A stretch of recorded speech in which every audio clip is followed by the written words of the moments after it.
السلام علیکم ورحمۃ اللہ وبرکاتہ نحمدہ ونصلی علی رسولہ الکریم اما بعد فاعوذ باللہ من الشیطان الرجیم بسم اللہ الرحمن الرحیم رب اشرح لی صدری ویسر لی امری واحلل عقدۃ من لسانی یفقہوا قولی ربی زدنی علما۔ آ جائیے آیت نمبر 198 تفسیر کے لیے۔ لیسا علیکم جناح تبتغوا فضلا من ربکم۔ شریعت بتائی جا رہی ہے بنی اسماعیل کو، شریعت کی تجدید اصلاح کی جا رہی ہے۔ حج کے حوالے سے ہی بات چل رہی تھی، مزید رہنمائی اسی سلسلے میں فراہم کی جا رہی ہے۔ اس میں دنیاوی مفادات اور روحانی ترقی میں جو توازن ہے، اعتدال ہے، وہ پیدا کرنے کے حوالے سے گفتگو جاری ہے۔ حج کے اس سفر میں بریکٹ کلوز، اگر تم ساتھ ساتھ اپنے رب کا فضل تلاش کرتے رہو تو اس میں کوئی حرج نہیں ہے۔ اللہ تعالیٰ نے زمانہ جاہلیت کی غلط فہمی کو دور کیا۔ اس وقت بعض لوگ یہ سمجھتے تھے کہ حج کے ساتھ ساتھ تجارت یا کاروبار کرنا گناہ ہے، یعنی لوگوں کا خیال کیا تھا کہ تجارت اور حج اکٹھا نہیں ہو سکتا۔ ہاں، جدال، فسق، تجارت کو مقصد بنا کر جانا منع ہے، یہ تو ہمیں پتہ ہے، لیکن اگر کوئی موقع ملے جس سے انسان کچھ پیسے کما لے عبادات یا مناسک کا نقصان کیے بغیر، تو اس کی اجازت ہے۔ آج کل وہاں کی گورنمنٹ اس کی بالکل اجازت نہیں دیتی، کوئی بھی بزنس آپ کو کرنے کے حوالے سے۔ پہلے زمانے میں لوگ آرام سے تجارت کر لیا کرتے تھے، اتنی روک ٹوک نہیں تھی، اور کچھ لوگ اس کام کو گناہ سمجھتے تھے۔ تو اللہ تعالیٰ نے یہاں اصلاح کر دی۔ اصلاح کیا کی کہ اس نیت سے نہ جاؤ، لیکن اگر بیچ میں کوئی موقع مل رہا ہے، تمہاری کوئی فرض عبادت ضائع نہیں ہو رہی، تمہاری باقی عبادات ضائع نہیں ہو رہی، کسی چیز کا نقصان نہیں ہو رہا، تو جہاں اگر کوئی موقع ملتا ہے گورنمنٹ الاؤ کرتی ہے، یہ نہیں کہ چوری چھپے خفیہ کام کرنا شروع کر دیں، اگر الاؤ کرتی ہے تو وہاں پر کیا جا سکتا ہے تجارت وغیرہ کا کام، اور رزق حلال کے حصول کے لیے کیا ہے۔ اللہ تعالیٰ نے رزق حلال کا حصول تجارت کے ذریعے فضلا من ربکم قرار دیا۔ فضلا من ربکم، فضل، اللہ کا فضل قرار دیا ہے۔ گویا تجارت، زراعت، ملازمت وغیرہ محض کوئی دنیاوی کام نہیں ہے، بلکہ پسندیدہ باعث اجر و ثواب ہے۔ گویا یہ جو کام ہے نا تجارت وغیرہ کے رزق حلال کے لیے کیے جائیں تو یہ کیا ہے؟ پسندیدہ ہے، اجر کا ذریعہ ہے، عبادت ہے ساری کی ساری، یہ بھی جتنے انسان اس کے اندر کوشش کرتا ہے۔ فرمایا فَإِذَا أَفَضْتُم مِّنْ عَرَفَاتٍ، جب عرفات کے میدان سے چلو، فاذکروا اللہ عند المشعر الحرام، تو مشعر الحرام کے پاس، یعنی جہاں اسے مزدلفہ کہتے ہیں، مشعر الحرام مسجد کا نام ہے مزدلفہ کے اندر، تو وہاں پہ اللہ کو یاد کر لیا کرو۔ زمانہ جاہلیت میں حاجی عرفات سے مزدلفہ آتے تو کیا کرتے؟ جگہ جگہ آگ جلا کر قصیدہ خوانی کرتے، داستان گوئی کرتے، یعنی محفل چل رہی ہوتی تھی ان کی، مفاخرت کی محفلیں سجاتے۔ قرآن نے اس سے منع کر کے ہدایت کی کہ وہاں کیا کیا جائے؟ اللہ کا ذکر کیا جائے، کوئی شرک اور ملاوٹ نہیں کرنی۔ یہ جگہ کوئی رسمی پڑاؤ کی نہیں ہے، بلکہ روحانی ارتقاء کا مقام ہے یہ جگہ۔ تو یہاں تم بیٹھ کر دنیاوی باتیں، دنیاوی گپ شپ، دنیاوی فخر اور غرور، عصب نسب کے قصے، داستانیں مت سناؤ۔ یہ جگہ، یہ مقام اس سے بہت بلند ہے جو تم کر رہے ہو۔ آپ صلی اللہ علیہ وآلہ وسلم کی سنت اس جگہ کے حوالے سے مفہوم بتا رہی ہوں آپ کو حدیث کا۔ مغرب اور عشاء اکٹھے ادا کیا آپ نے یہاں پہنچ کر، یعنی جب آپ عرفات سے واپس آئے ہیں مزدلفہ، تو عرفات مغرب کی جیسے ہی اذان ہوتی ہے تو وہاں سے حج کے دن چلنا ہوتا ہے۔ یہاں مزدلفہ پہنچ کر مغرب ادا کرنی ہے، وہاں حکم یہ ہے وہاں مغرب نہیں ادا کی جائے، یہاں پہنچ کے مغرب اور عشاء دونوں نمازیں اکٹھی کی جائیں گی۔ اور پھر آپ صلی اللہ علیہ وسلم سو گئے۔ اس رات آپ نے تہجد ادا نہیں کی، یعنی یہ ایسی رات آپ صلی اللہ علیہ وسلم کی کہ جو ایک فرض تھا آپ کے لیے، آپ نے اس کو ادا نہیں کیا، اور صبح فجر کے وقت ذرا تھوڑا سا جلدی جاگی اور آپ نے بہت لمبی فجر کی نماز ادا کی۔ گویا مزدلفہ کا ذکر یہی ہے، اسی انداز میں ہے۔ مزدلفہ کا ذکر کیا ہوا؟ مغرب عشاء کو اکٹھے ادا کرنا، فجر کی نماز لمبی ادا کرنا، یہ یہاں کا ذکر ہے۔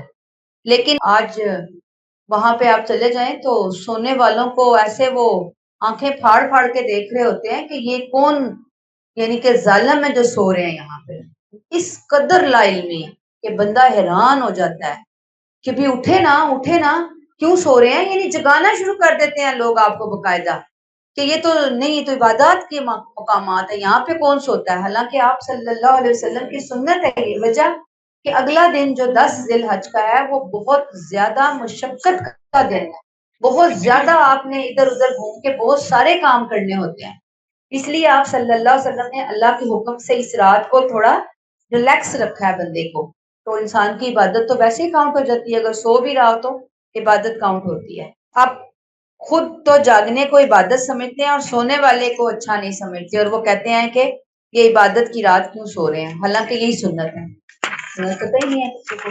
وَاذْكُرُوهُ كَمَا هَدَاكُمْ، اور اسی طرح یاد کرو جس طرح اللہ نے تمہیں ہدایت فرمائی، یعنی جیسے ہم نے نبی کی سنت کو پڑھا، اس نے تمہیں سمجھایا، یعنی جس طرح تمہیں اصل مقصد سمجھا دیا گیا ذکر کرنے کا، وہی جو بھی میں نے آپ کو 2 چیزیں بتائی، مغرب اور عشاء، فجر لمبی پڑھنی ہے، باقی لبیک اللہم لبیک اور شکر کرنا اللہ تعالیٰ کا، اور یہ تھوڑا سا فجر کے بعد کچھ ذکر اذکار کر لینے وہاں پر، کوئی وہاں پہ آپ کو ایسا جو یہ میں بتا رہی ہوں یہاں پہ اس سے بالکل الٹ ماحول ملے گا، نہ آپ کو فجر وہاں پہ کوئی پڑھنے کا موقع ملتا ہے تسلی سے آرام سے، کیونکہ قافلوں نے 3 بجے، یہ بھی فجر شروع بھی نہیں ہوئی ہوتی ہے، قافلوں نے وہاں سے چلنا شروع کیا ہوتا ہے، آپ کا رکنے کا وہاں پہ لگتا ہے پاسبل ہی کچھ نہیں رہا، بس چلو چل رہے ہوتے ہیں قافلے۔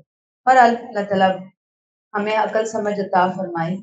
وَإِن كُنتُم مِّن قَبْلِهِ لَمِنَ الضَّالِّينَ، اس سے پہلے تو بلا شبہ تم لوگ گمراہوں میں سے تھے، یعنی حج و عمرے کے بارے میں اس رہنمائی کی قدر کرو جو قرآن کے ذریعے تمہیں دی جا رہی ہے۔ اس سے پہلے تو اللہ کے مقرر کردہ ان شعائر کو تم نے کھیل تماشے کی جگہ بنا رکھا، یہ اللہ کی عنایت ہے کہ علم و معرفت کی ان جلوہ گاہوں کی حقیقت اللہ نے تم پر کھول کر بیان کر دی، اس سے پہلے بلا شبہ تم گمراہوں میں سے تھے، اب اللہ نے تمہیں روحانیت کے، معرفت کے خزانے عطا کر دیے، ان خزانوں کی قدر کرو۔ پیغام کیا ہے اس آیت کا؟ اللہ کا خاص انعام کہ اس نے اپنے گھر کے راستوں، نشانیوں اور عبادات کی حقیقت بہت خوبصورتی کے ساتھ سمجھائی، اس پر جتنا بھی اللہ کا شکر ادا کیا جائے کم ہے۔ اب گمراہوں کے طریقے سے علم والوں کے طریقے کی طرف اللہ تعالیٰ انسان کو لے آئے، اس پہ کتنا شکر ادا کرنا بنتا ہے انسان کا، اللہ تعالیٰ توفیق عطا۔ آگے آ جائیے جی، آیت نمبر 199، ثم افیضوا من حیث افاض الناس واستغفروا اللہ، اے قریش کے لوگوں، جہاں سے اور سب لوگ پلٹتے ہیں تم بھی اے قریش کے لوگوں وہیں سے پلٹو اور اللہ سے مغفرت چاہو، ان اللہ غفور الرحیم، یقیناً اللہ بخشنے والا ہے، اس کی شفقت ابدی ہے۔ حج کا ہی مضمون، اسی کے حوالے سے مزید گائیڈ لائن دی جا رہی ہے، ثم افیضوا من حیث افاض الناس، اس ہدایت کی ضرورت اس لیے پیش آئی کہ یہ جو مشرکین تھے اور خاص طور پہ یہ قریش وغیرہ، یہ خود کو اسپیشل لوگ سمجھتے تھے،